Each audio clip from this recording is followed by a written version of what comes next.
Welcome to the Learning Pines YouTube. We hope this video helps.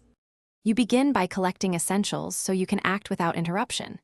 Have your register number, date of birth, and a scan photo ID ready. This speeds validation when you log in. Once done, open a stable browser and go to the University Student Services portal.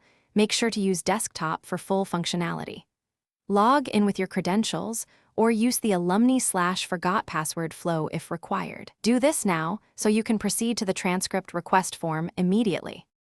Once logged in, locate the transcript or certificates section and click Request Transcript. Fill each field carefully: program, exam year, number of copies, and delivery type. Upload your scanned ID and any mandatory documents. Make sure file sizes and formats match the specified limits. Then choose Payment Method and complete e-payment. Retain the transaction ID.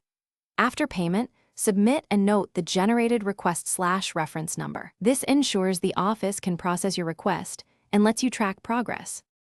After submission, save the reference number and confirmation screenshot. This is your single source of truth if anything goes wrong. Check your profile status and email updates regularly. Many requests complete in 7-14 days.